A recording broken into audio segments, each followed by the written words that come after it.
Welcome back, everyone. Okay, so today we have a uniquely vital explainer lined up for you.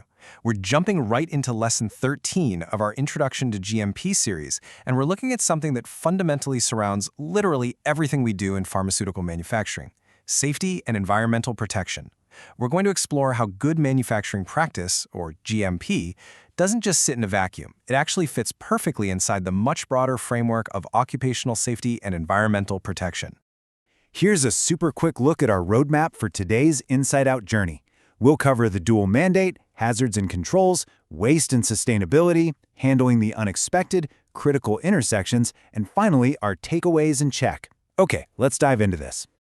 All right, starting us off with Section 1, the dual mandate. This is exactly where EHS meets GMP. Think of environment, health, and safety as this massive umbrella that surrounds GMP. They absolutely aren't isolated departments. They're actually two sides of the exact same coin. Now, GMP's primary mission, as we know, is to protect product quality and patient safety. EHS, on the other hand, exists to protect the workers actually making that product and, of course, the planet we all share. In a really well-designed functional system, these two mandates constantly reinforce each other. But in a poorly designed system, they conflict. It literally forces operators to choose between their own personal safety and the safety of the product. And honestly, that's a situation we have to avoid at all costs. Moving right along to Section 2, Hazards and Controls, where we focus on protecting the worker. Now, let's shift from that high-level philosophy right down to the floor, to the individual worker. What's truly fascinating here is the sheer variety of physical risks present in pharma manufacturing. It's not just mixing a few chemicals, right? We have intense chemical hazards like potent active pharmaceutical ingredients and strong solvents. We have biological risks during sterile manipulations, mechanical dangers from heavy moving parts. Add to that high-voltage electrical systems, relentless noise and vibration that require constant hearing protection, and ergonomic hazards from repetitive lifting. It is a highly complex, sometimes intimidating physical environment. So how exactly do we protect our workers from all of that? Well, we use the hierarchy of controls. Think of this as a trickle-down countdown.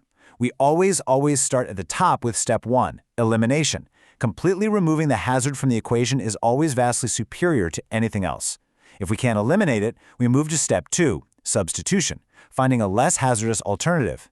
Then engineering controls, like ventilation or physical containment. Next up are administrative controls, like, say, limiting the amount of time a worker spends in a noisy area. And finally, dead last at Step 5 is PPE, your gloves, masks, and suits. PPE is the absolute last line of defense because it simply slaps a barrier between the worker and the danger rather than actually removing the danger itself. Which brings us to Section 3, Waste, Emissions, and Sustainability. Zooming out to the environment. We've looked at the worker, so let's zoom out to how the entire site interacts with the outside world. Pharmaceutical manufacturing generates significant and often very hazardous waste. The rules for managing this? Strict and completely non-negotiable. Everything must be segregated by type: hazardous, sharps, chemical. Every single waste stream has to be clearly labeled and held in controlled, secured storage. You absolutely cannot just throw this stuff in a dumpster behind the building. No way. You must use licensed waste carriers, meticulously track every shipment with a manifest, and eventually get definitive certificates proving the material was actually destroyed. Traceability simply does not stop at the loading dock. And then, of course, we have effluents and emissions. We've got to neutralize our wastewater and actively monitor for APIs in the effluent. Air emissions, like solvent vapors and particulates, are strictly regulated. But it's also about our community impact, managing boundary noise and odors so we aren't a nuisance to our neighbors. All of this is governed by strict environmental permits. Regulators and local communities are always watching, and falling out of compliance here carries massive legal and reputational risks for a company. Plus, sustainability isn't just some corporate buzzword anymore. It's an active regulatory and reputational expectation.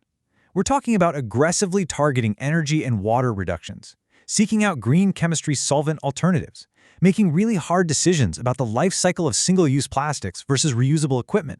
And crucially, ESG, environmental, social, and governance reporting, is increasingly becoming a hard requirement by regulators all over the world. All right, let's pivot to Section 4, handling the unexpected. Basically, emergencies.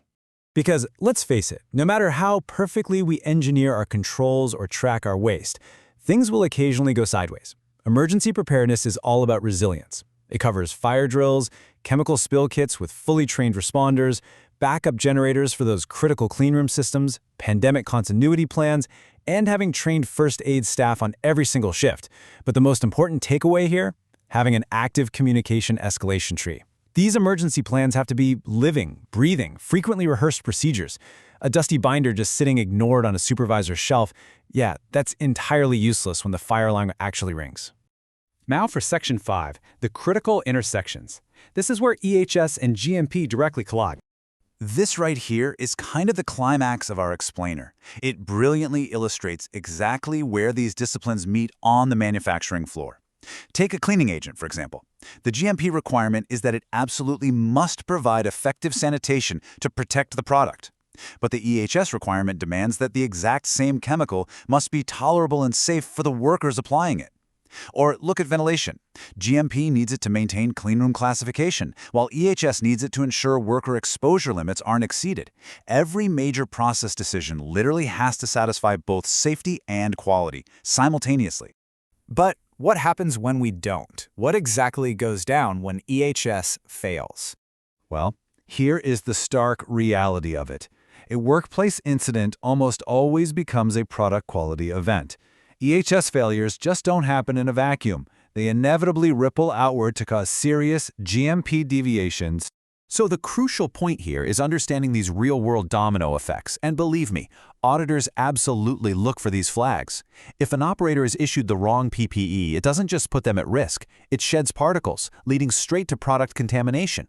A chemical spill in production isn't just a safety hazard, it forces an immediate line shutdown and probably a batch rejection.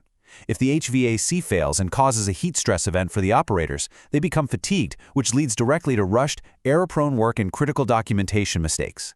Failing to protect the worker ultimately and sadly compromises the patient's medicine. Finally, Section 6, Takeaways and our knowledge check. Let's wrap this up. Just to quickly summarize what we've covered, we have a symbiotic dual mandate. EHS protects the workers and the planet, while GMP protects the product. When assessing hazards, the hierarchy of controls always prefers outright elimination over simply wearing PPE.